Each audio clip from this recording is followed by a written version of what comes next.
সমুদ্রের মৃদু ঢেউ তীরে আছড়ে পড়ছিল এবং হাওয়ায় ঠান্ডা শান্তির পরিবেশ তৈরি হয়েছিল। এই সময়ে আল্লাহর প্রিয় নবী হজরত দাউদ আলাইসাল্লাম সমুদ্রের তীরে বসে আল্লাহর কিতাব তেলাওয়াত করছিলেন। তিনি তার শাসনের ন্যায় ও ইনসাফের জন্য বিখ্যাত ছিলেন এবং সব দিক থেকে মানুষ তার সিদ্ধান্তের প্রশংসা করত। যখন হজরত দাউদ আলাইসাল্লাম জাবুর তেলাওয়াত করতেন, তখন সমুদ্রের মাছেরা উপরে এসে তার কণ্ঠস্বর শুনত। বনের পশু পাখিরা থেমে যেত এবং মনোযোগ দিয়ে শুনতে শুরু করত। পাহাড়গুলো প্রতিধ্বনিত হয়ে জবাব দিত এবং পাখিরাও কাছে এসে চুপচাপ বসে যেত। প্রতিটি সৃষ্টি তার মনোমুগ্ধকর তেলাওয়াতে মগ্ন হয়ে যেত এবং তার কণ্ঠস্বর ৪০ মাইল পর্যন্ত ছড়িয়ে পড়ত। সেই সময় বানি ইসরায়েলের লোকেরা সমুদ্রের তীরে বাস করত, যাদের পেশা ছিল মাছ ধরা। একদিন হজরত দাউদ আলাইসাল্লাম ইবাদতে মগ্ন ছিলেন। তখন আল্লাহ রাব্বুল আলামিন ওহির মাধ্যমে বললেন, হে দাউদ, তোমার কওমকে বলে দাও যে তারা যেন শনিবার দিন ব্যবসা বাণিজ্য বন্ধ রাখে, শুধু আমার ইবাদত করে এবং মাছ না ধরে। আমি তোমাদের জন্য ওই দিনটিকে ইবাদতের দিন হিসাবে উপযুক্ত করেছি। যখন হজরত দাউদ আলাইসাল্লাম এই আদেশ কওমকে শোনালেন, তখন বললেন, হে বানি ইসরায়েল, শনিবার দিন শুধু আল্লাহর ইবাদত করো, ব্যবসা বাণিজ্য এবং মাছ ধরা সবই বন্ধ রাখো। আল্লাহকে ভয় করো, তার আদেশ মেনে চলো, এটাই তোমাদের জন্য মঙ্গলজনক। বেশিরভাগ লোকই তার কথা মেনে নিল এবং শরীয়তের উপর আমল করল। কিন্তু কিছু লোক চালাকি করতে শুরু করল। তারা গোপনে সমুদ্রের ধারে যেত এবং দেখত যে সেদিন প্রচুর মাছ নিজেরাই কুলে চলে আসছে। একজন বলল, এত মাছ তো অন্য দিনও পাওয়া যায় না, কেননা আজই ধরেনি। দ্বিতীয়জন বলল, কিন্তু আজ তো নিষেধ। প্রথমজন বলল, তো কি হয়েছে, আমরা কিছু গর্ত খুঁড়ে দিই, তাতে জাল বিছিয়ে দিই, তারপর পরের দিন গিয়ে তুলে নেব, কেউ জানতে পারবে কি করে? তারা এমনই করল এবং আল্লাহর আদেশের অবাধ্যতা শুরু করে দিল। যখন কোনো আযাব এলো না, তখন তাদের সাহস আরও বেড়ে গেল। তারা মাছ ধরতে থাকল এবং তাদের সম্পদ বাড়তে থাকল, কিন্তু আল্লাহ সবই দেখছিলেন। এই কওমের মধ্যে কিছু লোক এমনও ছিল যারা তখনও আল্লাহকে ভয় করত, শরীয়তের উপর আমল করত এবং নিজেদের ঈমানকে রক্ষা করত। একদিন তারা সেই অবাধ্য লোকদের কাছে এলো এবং বলল, প্রিয় ভাইয়েরা, আল্লাহর ওয়াস্তে শনিবার দিন মাছ ধরা ছেড়ে দাও, কারণ আল্লাহ সেই দিনটিকে ইবাদতের জন্য উপযুক্ত করেছেন।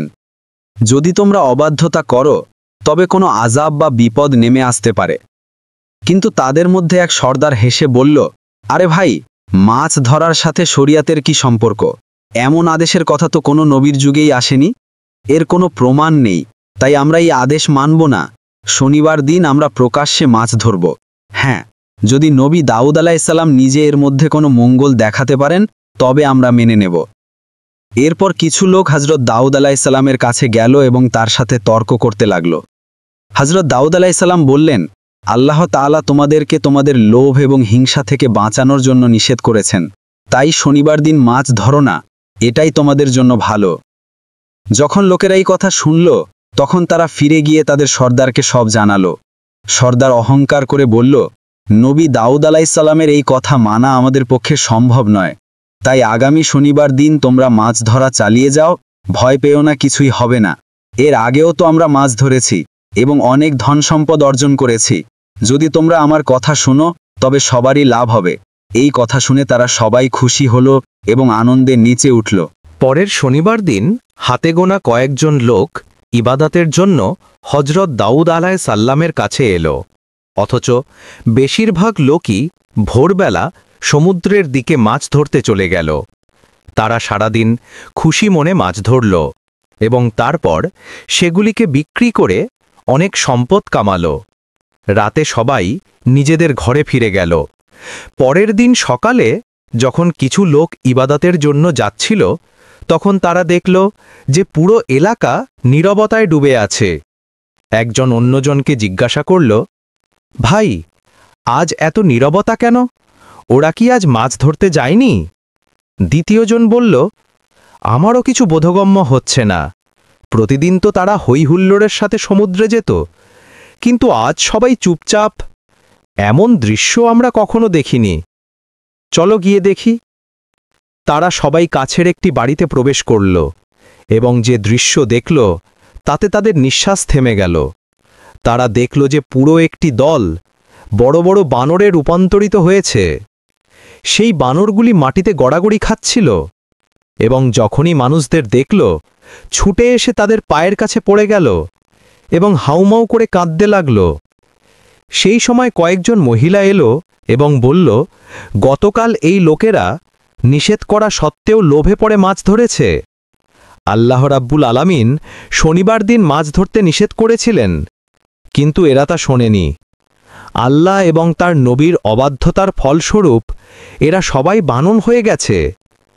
তারা আরও বলল, যদি আপনারা হজরত দাউদ আলাইহিস সাল্লামের কাছে গিয়ে এদের জন্য ক্ষমার আবেদন করেন, তবে হয়তো আল্লাহ তাআলা এদেরকে আবার জীবন দান করবেন। তখন সেই লোকেরা বলল, যখন সময় ছিল তখন তোমরা মনোযোগ দাওনি, এখন আমরা কিছু করতে পারব না। তবুও আমরা এই বিষয়টি হজরত দাউদ আলাইহিস সাল্লামের কাছে গিয়ে বলবো। এই বলে তারা সেখান থেকে রওনা হয়ে গেল। তাদের মধ্যে একজন মহিলা সেই বানরদের পক্ষ থেকে হজরত দাউদ আলাইহিস সাল্লামের কাছে পৌঁছলেন এবং আরজি জানালেন, হুজুর, এই লোকদের ক্ষমা করে দিন এবং এদের চেহারা আবার মানুষের মতো করে দিন। হজরত দাউদ আলাইহিস সাল্লাম বললেন, ক্ষমা করার মালিক তো শুধু আল্লাহ তাআলা। যদি আল্লাহ চান তবে তিনি এদের ক্ষমা করে দেবেন। অনেক মুফাসসির অর্থাৎ তাফসির লেখক আলেম লিখেছেন যে এই বানরগুলি মাত্র ৩ দিন বেঁচে ছিল। এরপরে সেই কম সম্পূর্ণরূপে ধ্বংস হয়ে গেল। আর যে লোকেরা আল্লাহকে ভয় করে হজরত দাউদ আলাইহিস সাল্লামের কথা মেনে চলছিল, তাদের কোনো ক্ষতি হল না। এরপর তারা শান্তি ও স্বস্তির সাথে তাদের জীবন কাটাতে লাগল। এভাবেই বহু বছর কেটে গেল। একদিন বনি ইসরায়েলের কিছু লোক হজরত দাউদ আলাইহিস সাল্লামের কাছে এলো এবং আরজি জানালো, হুজুর, আমাদের কিয়ামতের কিছু নিদর্শন দেখিয়ে দিন, যাতে আমাদের ঈমান আরও মজবুত হয়। হজরত দাউদ আলাইহিস সাল্লাম বললেন, ৩ দিন পর ঈদ। তোমরা সবাই ঈদের দিন ময়দানে চলে এসো, তখন তোমাদের কিয়ামতের কিছু নিদর্শন দেখানো হবে। এই বলে তিনি তাদের বিদায় দিলেন। সেই যুগে বনি ইসরায়েলে এক অত্যন্ত ধনী ব্যক্তি বাস করত। তার ধন সম্পদের কোনো অভাব ছিল না। তার কাছে একটি অত্যন্ত সুন্দর গাভী ছিল, যার মুখ ছিল খুব সুন্দর ও উজ্জ্বল। সে সবসময় সেই গাভীটিকে সোনা ও রূপা দিয়ে সাজিয়ে রাখত। যেই তাকে দেখত তার চোখ ফেরাতে পারত না। সে গাভীটিকে খোলা মাঠে চড়ার জন্য ছেড়ে দিত। সেটি সারাদিন চড়ত এবং রাতে নিজে থেকেই তার বাড়িতে ফিরে আসত। একদিন হঠাৎ সেই গাভীটি গায়েব হয়ে গেল। ধনী লোকটি চিন্তিত হয়ে পড়ল। সে তার চাকরদের বিভিন্ন জায়গায় পাঠালো, কিন্তু গাভীটিকে কোথাও পাওয়া গেল না। অবশেষে সে ঘোষণা করল, যে ব্যক্তি আমার গাভী খুঁজে আনবে তাকে পুরস্কার দেওয়া হবে। এই কথা শুনে লোকেরা সব দিক থেকে গাভীটিকে খুঁজতে বেরোল। সেই যুগেই বনি ইসরায়েলে অনেক নেককার এবং আল্লাহওয়ালা লোক বাস করত। তাদের মধ্যে একজন বয়স্ক মহিলাও ছিলেন। তিনি এবং তার একমাত্র ছেলে জঙ্গলে একটি ছোট ঘরে থাকতেন। তাদের বাড়ির পাশ দিয়ে একটি নদী বয়ে যেত। যখনই তাদের ক্ষুধে পেত, তারা নদীর ধারে যেত, একটু পানি পান করত এবং তাতেই তাদের ক্ষুধে মিটে যেত। কয়েকদিন পর সেই বয়স্ক মহিলার ছেলে দেখল যে নদীর পাশে কিছু ডালিমের গাছ গজিয়েছে। সে খুব খুশি হয়ে জোবাড়ি ফিরে এলো। কয়েকদিন পর যখন সে আবার সেখানে গেল, দেখল যে গাছে ফল ধরেছে। সে একটি ডালিম পেড়ে আনল এবং মা ছেলে দুজনে পেট ভরে ডালিম খেল। এরপর তারা দুজন নদীর জল আর ডালিম খেয়ে জীবন কাটাতে শুরু করল। বহু বছর তারা এভাবেই আল্লাহর ইবাদত করতে থাকল এবং সেই ডালিম আর নদীর জলের ওপর নির্ভর করে জীবনযাপন করতে থাকল। একদিন সেই ছেলে তার মাকে বলল, মা, আমরা বহু বছর ধরে একই ধরনের খাবার খাচ্ছি। এখন মন চাইছে যে বাজার থেকে আরও কিছু খাদ্য সামগ্রী নিয়ে আসি। মা বললেন, বাবা, তুমি টাকা কোথায় পাবে? ছেলেটি উত্তর দিল, মা, আমি ডালিমের গাছ থেকে 2টো ফল পেড়ে আনব, বাজারে গিয়ে বিক্রি করে দেব এবং যে টাকা পাবো তা দিয়ে খাবার কিনে আনব। মা বললেন, বাবা, আল্লাহ খুশি হয়ে আমাদের যা রিজিক দিচ্ছেন তাতেই সন্তুষ্ট থাকা উচিত। আমাদের বেশি চিন্তা করার দরকার নেই। আমাদের নতুন কোনো খাবারের প্রয়োজন নেই। মায়ের কথা শুনেও ছেলের মন মানল না। সে বারবার একই কথা বলতে থাকল। অবশেষে মা বিরক্ত হয়ে বললেন, তোমার যা মন চায় তাই করো। পরের দিন ছেলেটি ডালিম গাছ থেকে দুটো ফল পেড়ে বাজারে চলে গেল। ফল বিক্রি করে যে টাকা পেল তা দিয়ে সে অনেক খাবার কিনে আনল। যখন মা এসব দেখলেন তখন তিনি কিছুই খেলেন না। ছেলে বলল, মা, আপনি যদি না খান তবে আমিও খাব না। মা বাধ্য হয়ে একটু খাবার খেলেন। এভাবেই সেই দিনটি কেটে গেল। দ্বিতীয় দিন যখন ছেলেটি আবার ডালিম গাছের কাছে গেল তখন সে দেখল যে গাছে কোনো ফল নেই। হতাশ হয়ে সে বাড়ি ফিরে এলো এবং বলল, মা, আজ গাছে কোনো ফল নেই। মা চুপ করে রইলেন। এভাবেই 3 দিন কেটে গেল, কিন্তু গাছে কোনো ফল এলো না। এখন মা ছেলে দুজনেই খুব ক্ষুধার্ত হয়ে পড়লেন। তারা দুজন চিন্তিত হয়ে এদিক ওদিক ঘোরাফেরা করতে লাগলেন। এই সময় তারা দেখলেন যে একটি সুন্দর ও স্বাস্থ্যবান গাভী তাদের বাড়ির আশেপাশে ঘোরাফেরা করছে। এই দৃশ্য দেখে দুজন বাইরে এলেন। আল্লাহর আদেশে গাভীটির মুখ খুলে গেল। গাভীটি বলল, তোমরা আমাকে জবেহ করো এবং আমার গোশত খাও। আল্লাহ তাআলা আমার গোশত তোমাদের জন্য হালাল করে দিয়েছেন। গাভীর মুখ থেকে এই কথা শুনে মা ও ছেলে খুব অবাক এবং চিন্তিত হলেন। মা বললেন, না জানি এই গাভীটি কার, যদি আমরা এর মাংস খাই তবে না জানি কোনো বিপদে পড়ে যাই। ছেলে বলল, গাভী নিজেই বলছে যে সে আমাদের জন্য হালাল। যদি কোনো গুনাহ হয়ও তবে তা গাভীর উপর পড়বে, আমাদের ওপর নয়। এসো মা, আমরা এটাকে জবেহ করি এবং গোশত খাই। এদিকে বনি ইসরায়েলের সেই ধনী লোকটি একজন মহিলাকে গাভীর সন্ধানে ঘরে ঘরে পাঠাতে লাগল। সেই মহিলা খুঁজতে খুঁজতে জঙ্গলের জনমানবহীন এলাকায় সেই বয়স্ক মহিলার বাড়িতে পৌঁছাল, যেখানে সে গাভীর চামড়া এবং পুরনো হাড় দেখতে পেল। এটা দেখে সে খুব খুশি হল। সঙ্গে সঙ্গে ভেতরে গেল এবং দেখল যে বয়স্ক মহিলা এবং তার ছেলে গাভীর মাংসের কাবাব খাচ্ছেন। এই দৃশ্য দেখে সেই মহিলা বলল, আমি খুব ক্ষুধার্ত, আপনি কি আমাকে কিছু কাবাব খেতে দেবেন? এই কথা শুনে বয়স্ক মহিলা তাকে কিছু খাবার দিলেন। সেই মহিলা কাবাব খেয়ে বলল, বাহ, খুব সুস্বাদু কাবাব। আমি কি কিছু বাড়িতে নিয়ে যেতে পারি? বাড়ি গিয়ে মজা করে খাবো। এই বলে সেই মহিলা সেখান থেকে চলে গেল। কিন্তু সে সোজা সেই ধনী লোকটির কাছে পৌঁছাল। সে বলল, হুজুর, আপনি যে গাভীটির সন্ধান করছিলেন আমি তার খোঁজ পেয়েছি। এবার আপনি আমার পুরস্কার দিন।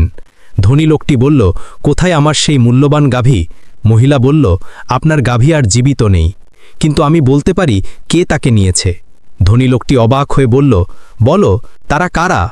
মহিলা জবাব দিল, এই জঙ্গলের জনমানবহীন এলাকায় একজন বয়স্ক মহিলা এবং তার ছেলে থাকেন। তারা ইবাদতের ভান করেন, কিন্তু আসলে চুরি ও ডাকাতি করেন।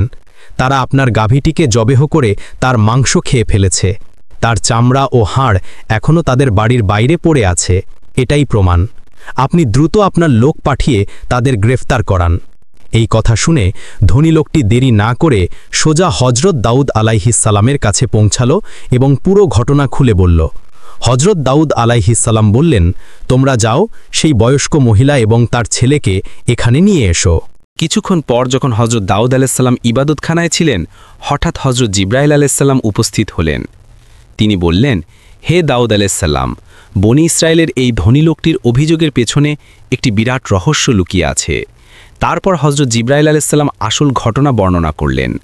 এই ধনী লোকটি একসময় সেই বয়স্ক মহিলার চাকর ছিল। সেই মহিলার স্বামী ছিলেন একজন বড় ব্যবসায়ী। একদিন সেই চাকর ও মালিক দুজন ব্যবসার জন্য শামের দিকে রওনা হলো। বহুদিনের সফরের পর যখন দুজন ক্লান্ত হয়ে পড়ল, তখন এক জনমানবহীন জায়গায় বিশ্রাম নিতে লাগল। সেই সময় সেই চাকরের মনে খারাপ চিন্তা এলো এবং সে ঘুমন্ত অবস্থায় তার মালিককে, অর্থাৎ সেই বয়স্ক মহিলার স্বামীকে হত্যা করল। তারপর সে সমস্ত মাল, গবাদি পশু ও ছাগল নিয়ে মিশরে চলে গেল। সেখানে গিয়ে সে সব কিছু বিক্রি করে দিল, শুধু সেই গাভীটি ছাড়া। সেই গাভীটির কারণেই সে ধনী ও সম্পদশালী হয়ে উঠল। দেশে ফিরে এলো, মিথ্যা কথা বলে মানুষকে ধোঁকা দিল এবং সমাজের সবচেয়ে বড় ধনী বলে বিবেচিত হতে শুরু করল। জেনে রাখুন, যে গাভীটিকে সেই বয়স্ক মহিলা এবং তার ছেলে জবেহ করেছে তা আসলে সেই বয়স্ক মহিলার স্বামীর ছিল, এবং এই ধনী লোকটির সমস্ত সম্পদ সেই হালাল উপার্জন থেকেই তৈরি হয়েছিল, যা সেই মহিলার স্বামীর পরিশ্রমের রোজগার ছিল।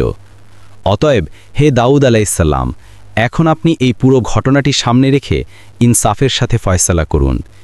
এই কথা বলে হজরত জিব্রাইল আলাইহিসসালাম চলে গেলেন। কিছুক্ষণ পর সেই বয়স্ক মহিলা এবং তার ছেলেকে দরবারে আনা হলো। তখন হজরত দাউদ আলাইহিসসালাম ঘোষণা করলেন যে সবাইকে জানিয়ে দাও, এই ঘটনার ফয়সালা আগামীকাল ঈদের ময়দানে হবে এবং আমি সবাইকে কিয়ামতের নিদর্শনে দেখাবো। এই বলে সবাইকে বিদায় দেওয়া হলো। পরের দিন ঈদের দিন লোকেরা একে একে ঈদগাহে জড়ো হতে শুরু করল। যখন নির্দিষ্ট সময় হলো তখন হজরত দাউদ আলাইহিসসালাম তার মনোমুগ্ধকর কণ্ঠে জাবুর শরীফ তিলাওয়াত করলেন, যা শুনে প্রতিটি মানুষ ভালোবাসা ও সম্মানের সাথে শুনতে থাকল।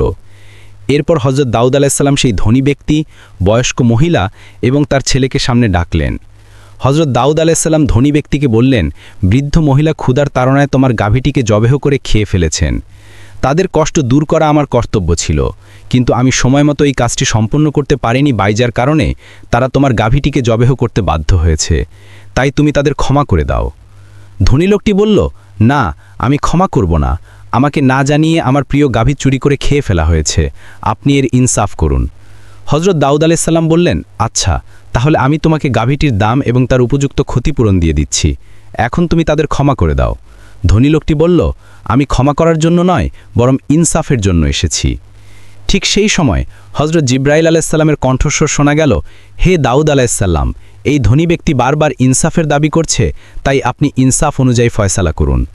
এরপর হজরত দাউদ আলাইহিসসালাম সেই বৃদ্ধ মহিলাকে জিজ্ঞাসা করলেন, আপনার কি এ বিষয়ে কিছু বলার আছে? তখন সেই মহিলা বললেন, হুজুর, আমার স্বামী একজন নেককার এবং ব্যবসায়ী মানুষ ছিলেন। তিনি সবসময় তার আয়ের অর্ধেক অংশ গরিব ও অভাবীদের দান করতেন। একদিন তিনি ব্যবসার কাজে শামের উদ্দেশ্যে রওনা হলেন, কিন্তু আর কখনো ফিরে এলেন না। আমি আমার ছোট বাচ্চাকে নিয়ে খুব দুশ্চিন্তায় পড়ে গেলাম। জালিম লোকেরা আমার সমস্ত সম্পত্তি কেড়ে নিল। বহুদিন আমরা ক্ষুধার্ত ছিলাম। অবশেষে আমি জঙ্গলের এক জনমানবহীন জায়গায় গিয়ে আল্লাহর ইবাদতে মগ্ন হলাম। গাছের ফলও বন্ধ হয়ে গেল। আমরা দুজন ক্ষুধায় ছটফট করতে লাগলাম। ঠিক তখনই একদিন হঠাৎ একটি গাভী আমাদের বাড়ির সামনে এলো এবং আল্লাহর আদেশে মানুষের মতো কথা বলতে শুরু করল। সে বলল, আমি তোমাদের জন্য হালাল, তবে কেন তোমরা ক্ষুধায় কষ্ট পাচ্ছ?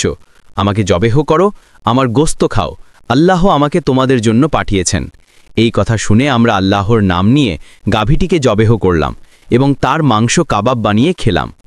এখন হে আল্লাহর নবী, আপনি যে ফয়সলাই করবেন আমরা তা আনন্দের সাথে মেনে নেব। হজরত দাউদ আলাইহিসসালাম দুজনের কথা শুনে সবার সামনে ফয়সলা শোনানো শুরু করলেন। তিনি গাভীটির দাবিদার অর্থাৎ সেই ধনী ব্যক্তিকে বললেন, তুমি একজন ধনী ব্যক্তি, কিন্তু তোমার সম্পদ হারাম। তুমি এই মাল চুরি ও হত্যার মাধ্যমে অর্জন করেছ। তুমি এই বৃদ্ধ মহিলার স্বামীকে হত্যা করে তার সম্পত্তি দখল করেছিলে, তাই তুমি এই গাভীর আসল মালিক নও। এই কথা শুনে ধনী লোকটি রেগে গিয়ে বলল, হে আল্লাহর নবী, আমি এখানে ইনসাফের জন্য এসেছি, কোনো মিথ্যা গল্প শোনার জন্য নয়। এই মহিলা যা বলছে সবই মিথ্যা। হজরত দাউদ আলাইহিসসালাম বললেন, আসলে মিথ্যাবাদী তুমি। আমি এই ঘটনাটি জানতাম না, কিন্তু হজরত জিব্রাইল আলাইহিসসালাম আমাকে পুরো বিষয়টি জানিয়েছেন। এখন তোমার নিজের অঙ্গপ্রত্যঙ্গই তোমার বিরুদ্ধে সাক্ষী দেবে। এই কথা বলার সাথে সাথে ধনী লোকটির মুখ বন্ধ হয়ে গেল এবং তার হাত সাক্ষী দিতে শুরু করল, হুজুর, আপনার কথা একেবারে সত্যি। আমি আমার মালিকের গলা ছুরি দিয়ে কেটে তাকে মেরে ফেলেছিলাম এবং তারপর তার সমস্ত সম্পত্তি বিক্রি করে বিপুল সম্পদের মালিক হয়েছিলাম। এরপরে তার বাকি অঙ্গপ্রত্যঙ্গ এক এক করে সাক্ষ্য দিল। তখন হজরত দাউদ আলাইহিসসালাম ফয়সালা করলেন, এই ধনী লোকটির সমস্ত সম্পদ এই বৃদ্ধ মহিলাকে ফিরিয়ে দাও এবং তাকে মৃত্যুর শাস্তি দ্বারা ক্ষতিপূরণ দেওয়া হোক। সঙ্গে সঙ্গেই এই আদেশ কার্যকর করা হলো। এই দৃশ্য দেখে পুরো বনি ইসরায়েল অবাক হয়ে গেল। এরপর হজরত দাউদ আলাইহিসসালাম বললেন, আজকের এই ঘটনা তোমাদের জন্য কিয়ামতের নিদর্শন। দুনিয়াতে মানুষ যা কিছু করে কিয়ামতের দিন তার নিজের অঙ্গপ্রত্যঙ্গই তার বিরুদ্ধে সাক্ষী দেবে। তাই কিয়ামতের ভয়াবহ শাস্তি থেকে বাঁচার জন্য শরীয়তের ওপর আমল করা জরুরি। এটাই তোমাদের জন্য মঙ্গলজনক। প্রিয় বন্ধুরা, এই ঘটনা থেকে আমরা এই গুরুত্বপূর্ণ শিক্ষা পাই যে যে জিনিস থেকে আল্লাহ তাআলা আমাদের নিষেধ করেছেন তা থেকে অবিলম্বে বিরত থাকা উচিত, তা সেই জিনিসটি আমাদের জন্য যত উপকারী, সহজ বা পছন্দেরই হোক না কেন। আল্লাহর আদেশ সবার ঊর্ধ্বে। যে লোকেরা আল্লাহর নিষেধ সত্ত্বেও নিজেদের প্রবৃত্তির পেছনে ছোটে তারা শেষ পর্যন্ত ক্ষতিগ্রস্ত হয়, এবং যে লোকেরা আল্লাহর আদেশের সামনে মাথা নত করে তারাই সফল হয়। হে আল্লাহ, আমাদের তোমার আদেশ পালনকারীদের মধ্যে শামিল করো এবং কিয়ামতের দিনের আযাব থেকে রক্ষা করো। আমিন। প্রিয় বন্ধুরা, যদি আমার ভিডিওটি ভালো লেগে থাকে তবে আমার ভিডিওতে লাইক দিন এবং আমার চ্যানেলটি সাবস্ক্রাইব করুন। দেখা হবে পরের ভিডিওতে। ফি আমানিল্লাহ।